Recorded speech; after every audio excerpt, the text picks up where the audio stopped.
I feel having a crib is the most important thing. The bars signify safety, and it's something Oh, babies have when they grow up. They know that their bed is safe. Stanley tucks himself into his kind of crib creepy. every night, and he never misses his daily nap. This guy's got But even a issues. 31-year-old needs a He's little help 31. going night-night. I got several different crib toys to use at night to go to sleep. This one has bubbles and movement and music. The reason I like the heartbeat You think he thinks he's in a is relationship? it was taken from inside a mother's womb directly. Definitely not. This is Puppy. I sleep with him every night. Of course, I'll always have my pacifier. Wow. The crib lets him sleep like a baby, but Stanley wanted to do everything that way. But when you're 5 Does he feet live at 6 inches home? tall, a typical high chair can be He's a tight 5'6". squeeze. So he designed and built his own, strong enough to support up to 500 pounds. I really enjoy it. It makes you feel like a kid. High chair, I wanted to get one for a long time.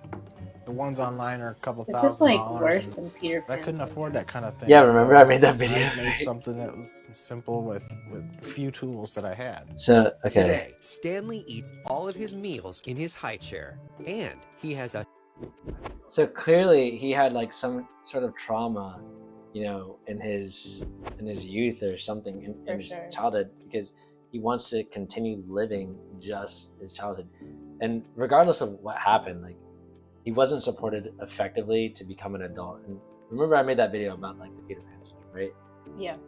And basically, this is that on steroids, where we were talking about like guys don't want to grow up, people just in general, young people in general, never want to grow up, and you know that can be seen not just in guys and girls too. Like Yeah. people saying they don't Oh want yeah, to there's have kids. there's videos like this for females as well. Yeah, well, And even worse, like some of them want their diaper changed too.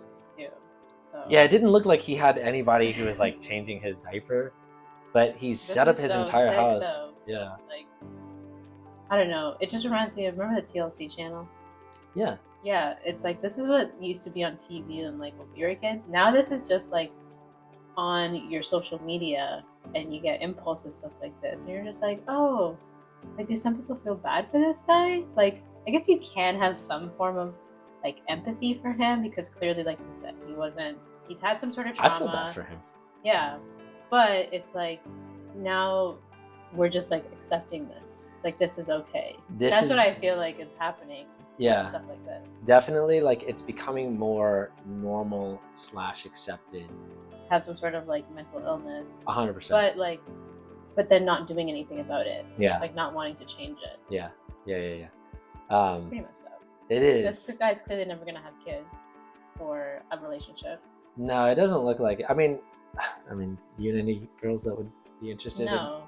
Okay. So here's the thing: any lady that would be interested in him, you'd have to really question it because you'd be like, Well, they would have to be just as sick.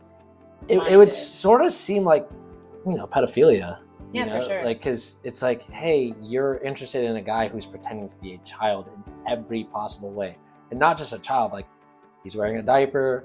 At least that's what the video says. He sleeps in a crib. He eats in a high chair. He's eating baby food.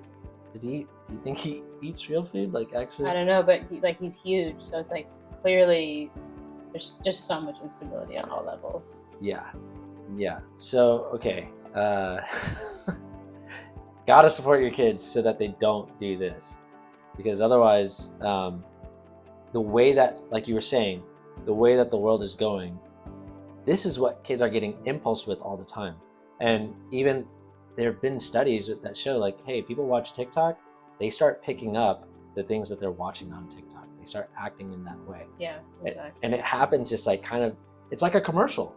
It's like subtle impulsing. Like, we all know commercials work. We know that because they wouldn't spend billions of dollars on commercials every single year if they didn't work. Yeah, exactly. Like, they're not stupid. They're spending that money so that you can have the subtle reminder in the back of your mind to go, maybe I should buy that thing. Maybe I should do this. Maybe I should act this way. This is basically like a commercial but for things that you don't want to end up like. But the crazy thing is with TikTok, it's like, and Instagram, all that stuff, it's so addicting. Yeah. You're looking at this and you're like, oh, that's a crazy guy, right? Yeah, for sure, for sure. Also, it's like, look how many views this video has. I'm sure someone just like reposted this to like show like what she found. Yeah. But it's like, imagine like someone posted this clearly like either seeking attention or something. Yeah. You know, so it's just like that's what I find, especially with things like TikTok and Reels that are like cringe, that our generation thinks is cringe. Yeah. It's like someone will do that just for clout, like just for attention. Like there's all those people on TikTok and whatever, pretending to have some sort of like tick. Yeah, like Tourette's or something. Exactly. Yeah. And they're actually pretending, but they get a whole bunch of views and they're like, right, okay, I'm just gonna keep doing it. Right? Yeah, exactly.